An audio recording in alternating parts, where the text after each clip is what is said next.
बिस्मिल्लाहिर्रहमानिर्रहीम। अस्सलाम वालेकुम स्टूडेंट्स। Chapter number 10 biochemistry.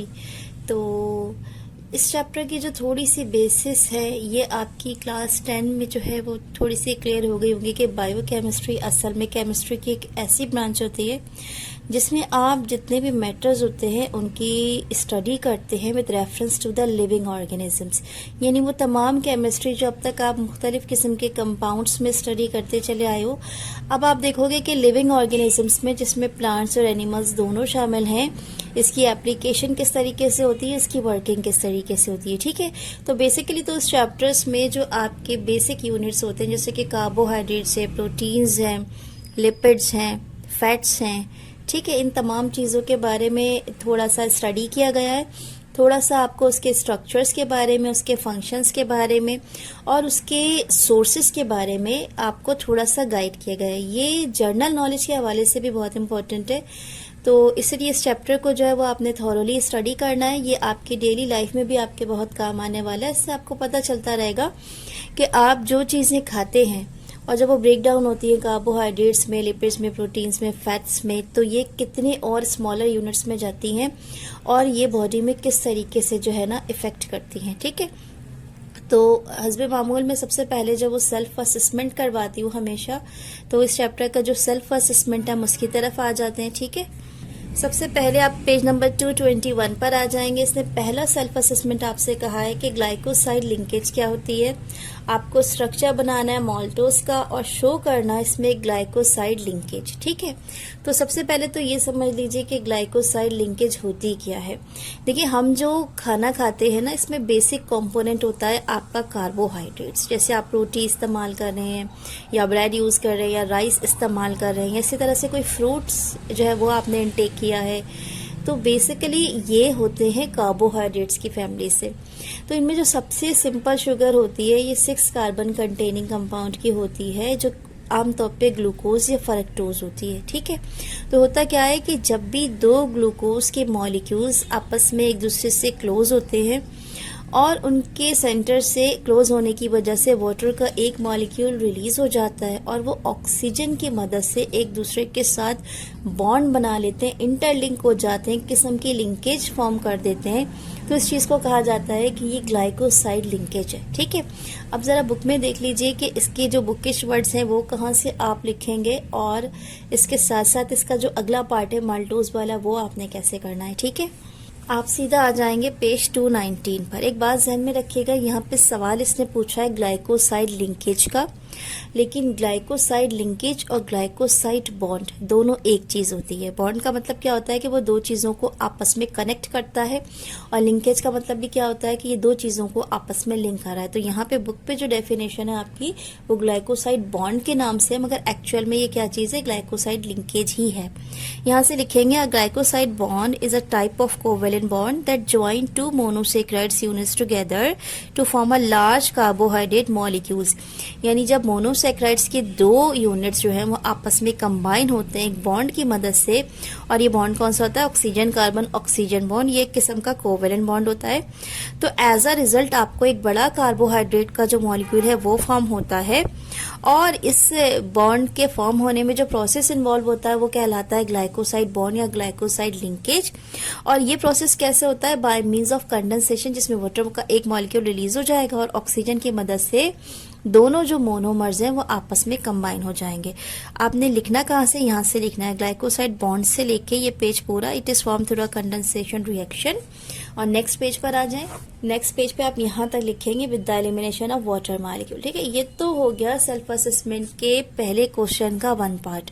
इसके साथ में आपसे पूछा था माल्टोज के रेफरेंस में, तो अनफॉर्चुनेटली आपके बुक में माल्टोज के रेफरेंस से कोई रिएक्शन ऐसा खास नहीं है। ठीक है, तो अब आपने क्या करना है, आपने आ जाना है सीधा उस पेज पर जो मैं आपको शो करने वाली हूँ, वहां से सीखना है मुझसे कि किस तरीके से माल्टोज जो है उसका स्ट्रक्चर ड्रॉ होगा और उसमें ग्लाइकोसाइड लिंकेज जो है वो कैसे होगी। ठीक है जी, तो होपफुली आपको क्लियर नजर आ रहा होगा। अगर नहीं नजर आए तो प्लीज इसको जूम करके देख लीजिएगा। एक्चुअल में स्ट्रक्चर ऑफ माल्टोज क्या होता है, ये होता है C12H22O11, यानी एक किस्म का डाइसेक्राइड होता है। ये माल्टोज कब फॉर्म होता है, जब भी स्टार्च जो है ये ब्रेक डाउन होगा, तो एज अ रिजल्ट ये ब्रेक डाउन होने पर जो चीज बनाता है वो बनाता है माल्टोज। ठीक है। अब होता क्या है कि यहाँ पे देखें, गौर से देखिएगा, ये दोनों बिल्कुल आइडेंटिकल हैं। किस सेंस में आइडेंटिकल है कि अगर आप इनमें कार्बन एटम की नंबरिंग करें तो हर एक में 6 होंगे। कैसे होंगे देखें, यहाँ मैं आपको शो कराती हूँ। 1 2 3 4, यहाँ पे 5 और ये वाला जो हिस्सा है यहाँ पे 6। ठीक है, यहाँ से स्टार्ट करेंगे, बल्कि यहाँ से 6 ऐसे। ठीक है, 6 कार्बन हो जाते हैं।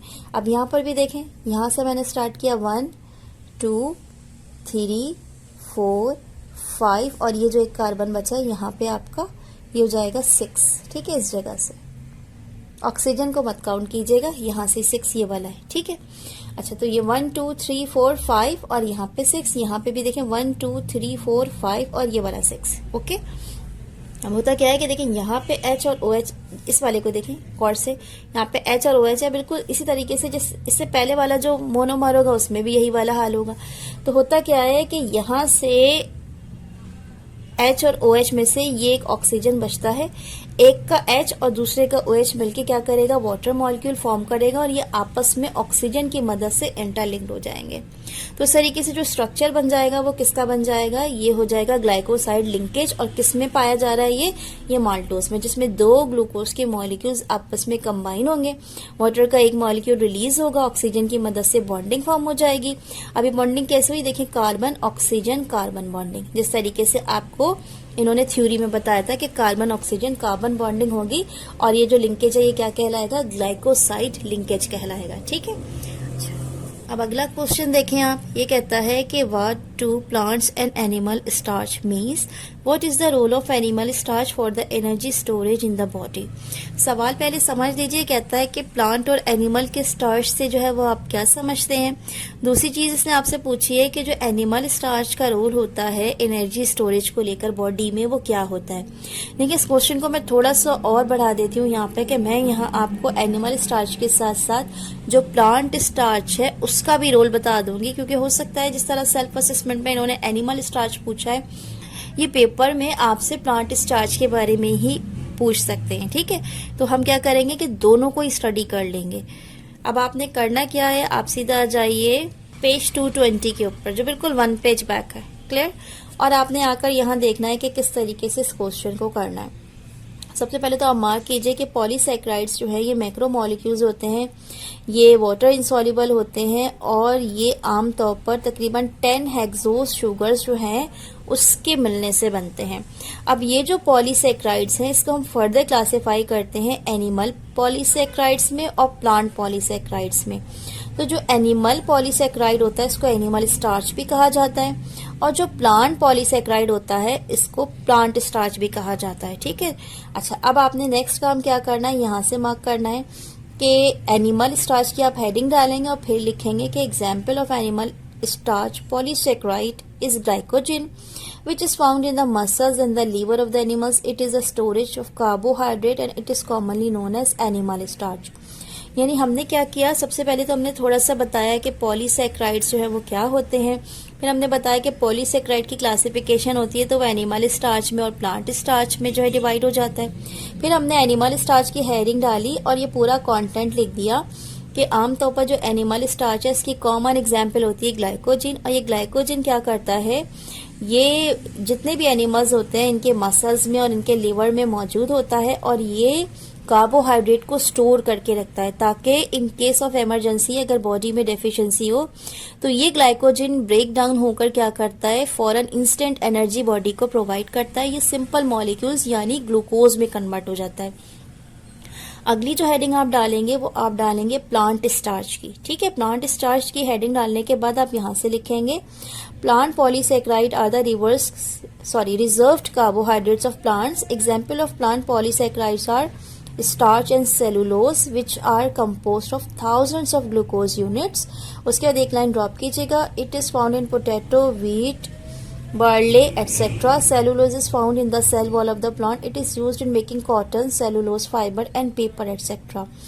तो ये चीज़ तो आपने समझ ली कि जिस तरीके से प्लांट्स में ये जो स्टार्च होता है ये जब स्टोर होता है तो इसमें भी हज़ारों ग्लूकोज के जो यूनिट्स होते हैं वो मौजूद होते हैं और ये क्या करते हैं, ये मिलकर कॉटन बना लेते हैं, ये सेलुलोज फाइबर बनाने में इस्तेमाल होते हैं, ये पेपर वगैरह की फॉर्मेशन में इस्तेमाल होते हैं। तो इस तरीके से इनको क्या किया जाता है, यूज़ किया जा सकता है। अब आपने लिखना कैसे, इसको ध्यान से दोबारा देख लीजिए। सबसे पहले पॉलीसेक्राइड्स के बारे में आपने लिखा, फिर आपने थोड़ी सी इसकी क्लासिफिकेशन बताई, फिर आपने हेडिंग पुट की एनिमल स्टार्च की और ये पूरी बात लिख दी यहाँ से लेके यहाँ तक।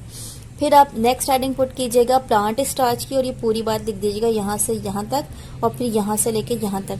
तो इस तरीके से क्वेश्चन थोड़ा सा तो बड़ा हो गया है, लेकिन इसमें आपने दोनों स्टार्चेस जो है उसको डिस्कस कर लिया है। अगला क्वेश्चन देखिएगा पेज 226 पर है। इसमें इसने आपसे पूछा है कि हीमोग्लोबिन, हार्मोन्स और एंटीबॉडीज, ये सारे के सारे जो एंटीबॉडीज हैं, हार्मोन्स हैं, ये हीमोग्लोबिन्स हैं, ये सब के सब प्रोटीन्स की कैटेगरी में आ जाते हैं।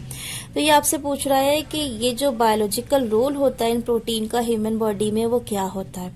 सबसे पहले तो ये वाली बात समझ लीजिए कि ओवरऑल ये जो पूरा सवाल है ना, ये आपसे पूछ रहा है कि प्रोटीन के यूजेस बॉडी में क्या क्या होते हैं। ठीक है, तो अब इसने जितना आपसे क्वेश्चन पूछा है आपने उतना ही मार्क करना है। यहाँ पर आ जाइए सीधा पॉइंट नंबर 2, 3 और 4 पर। ठीक है, अभी सबसे पहले बता रहा है आपको हीमोग्लोबिन के, हीमोग्लोबिन एक प्रोटीन होती है, ये क्या करती है, ऑक्सीजन को ट्रांसपोर्ट करती है लंग्स से every tissues of the body तक। ठीक है, आपको पता है हीमोग्लोबिन कहाँ मौजूद होती है, ये ब्लड में मौजूद होती है और ब्लड से ही ये सारी की सारी ऑक्सीजन जो है ये लंग्स से लेके पूरी बॉडी तक ट्रांसफर की जा रही होती है। अगला है हार्मोन्स। हार्मोन्स जो है उससे आप बहुत अच्छे तरीके से वाकिफ है, ये भी एक किस्म की प्रोटीन होती है। ये मुख्तलिफ किस्म के जो बॉडी के फंक्शंस हैं उनको क्या करती है, रेगुलेट करती है। ठीक है, यानी इनकी मदद से क्या होता है कि आपके जो नॉर्मल जितने भी बॉडी के फंक्शंस हैं वो बिल्कुल रूटीन में चल रहे होते हैं। जहाँ ये हार्मोन डिस्टर्ब होंगे या इनका बैलेंस आउट होता है, आपकी जो बॉडी है वो उसको रिस्पॉन्ड करती है और उसमें फ़ौरन इमीडिएट चेंजेस आने स्टार्ट हो जाती हैं। तो ये भी एक किस्म की प्रोटीन होती है और ये क्या करती है, ये मुख्तलिफ फंक्शंस को हमारे जिस्म में रेगुलेट करती है। छोटी सी इसकी एग्जांपल है कि लेट सपोज आपकी जिस्म में से एक हार्मोन होता है जो कहलाता है इंसुलिन। अगर इंसुलिन का जो रेजिस्टेंस है ये ख़राब हो जाता है तो उससे डायबिटीज़ हो जाती है। ठीक है, मैंने बिल्कुल छोटी सी एग्जांपल दी है। इसके अलावा और बहुत सारी हार्मोन्स की एग्जांपल्स हैं जो आप डेली लाइफ में देखेंगे कि अगर वो डिस्टर्ब हो तो पूरे फंक्शंस जो हैं बॉडी के वो भी डिस्टर्ब हो जाते हैं। उसके बाद नेक्स्ट है हमारे पास एंटीबॉडीज़। ये एंटीबॉडीज़ जो हैं ये भी जिस्म खुद प्रिपेयर करता है प्रोटीन की मदद से। एक्चुअल में ये प्रोटीन ही होते हैं और ये भी बहुत वाइटल रोल प्ले करते हैं immune system of the bodies का। इसको इस तरीके से समझ लीजिए कि भी रिसेंटली आपने पिछले दिनों देखा होगा कि ये जितनी भी कोरोना वायरस है, ये इसी तरीके से डेंगू हो जाता है, ये मलेरिया हो जाता है, इसमें एकदम से क्या होता है जिस्म की जो एंटीबॉडीज़ हैं उनका लेवल बिल्कुल डाउन हो जाता है। तो जैसे इनकी एंटीबॉडीज़ का लेवल डाउन हो जाता है तो जो भी बीमारियां होती हैं वो बहुत स्पीड से जो है पेशेंट को अटैक करती हैं और उससे रेजिस्ट करना फिर उसके लिए बहुत मुश्किल हो जाता है। तो एंटीबॉडीज़ का एक प्रॉपर लेवल जो है वो बॉडी में मेंटेन रहना बहुत ज़रूरी होता है और ये काम कौन करता है, प्रोटीन कर रही होती है। तो अपने लाइन से कहाँ से मार्क कर लिए, 2, 3 और 4, पूरी जो इसकी कॉन्टेंट है उसको एज इट इज़ लिखिएगा। ठीक है, इसके बाद हमारे पास एक लास्ट सेल्फ असेसमेंट बचा है 228 पर। ये पूछ रहा है कि फैट और ऑयल दोनों ही ट्राइग्लिसराइड्स होते हैं, आप इन दोनों में डिफ्रेंशिएट कैसे कर सकते हैं। देखिए सबसे कॉमन डिफ्रेंशिएशन जो है वो ये होती है कि फैट रूम टेम्परेचर पर सॉलिड होता है और ऑयल जो है वो रूम टेम्परेचर पर लिक्विड होता है। इससे बड़ी और कोई डिफ्रेंशिएशन जो है आप नहीं जज कर सकते। एक चीज़ सॉलिड है रूम टेम्परेचर पर तो वो फैट है, एक चीज़ लिक्विड है रूम टेम्परेचर पर तो वो क्या है, ऑयल है। ठीक है, अब इस बात को लिखना कैसे देख लीजिए इसको। जब भी हम सेल्फ असेसमेंट में कोई चीज़ डिस्क्राइब करते हैं तो हम कोशिश करते हैं कि थोड़ा सा उसको बेस से लेके चलें कि एक्चुअल में ये है क्या। जैसे ट्राइग्लिसराइड्स से स्टार्ट किया इसने, तो हमें थोड़ा सा बताना पड़ेगा कि जो फैटी एसिड होते हैं या फिर आपके ऑयल होते हैं ये एक्चुअल में कार्बन 12 से लेके कार्बन 24 तक की इसकी चेन होती है, यानी इसी रेंज के अंदर ये आ रहे होते हैं। अब ये सैचुरेटेड भी हो सकते हैं या अनसैचुरेटेड भी हो सकते हैं। आमतौर पर जो वेजिटेबल ऑयल होता है ये अनसैचुरेटेड फैटी एसिड होता है, इसी वजह से ये रूम टेम्परेचर पर लिक्विड की शक्ल में होता है। जबकि एनिमल फैट्स जो है ये आमतौर पे सैचुरेटेड फैटी एसिड्स होते हैं और इसी वजह से ये सॉलिड होते हैं रूम टेम्परेचर पर। तो ये पूरा कंटेंट यहाँ से लेके यहाँ तक आपने लिख देना है। आई होप सो कि ये वीडियो आपके लिए हेल्पफुल साबित हुई होगी। अगर अच्छी लगे तो प्लीज़ इसको अपने फ्रेंड्स में शेयर कीजिएगा, अपने क्लास फेलोज़ में शेयर कीजिएगा। इस चैनल को लाइक और सब्सक्राइब कर लीजिए। मुझे अपनी दुआ में याद रखिएगा। टेक केयर एंड अल्लाह हाफिज़।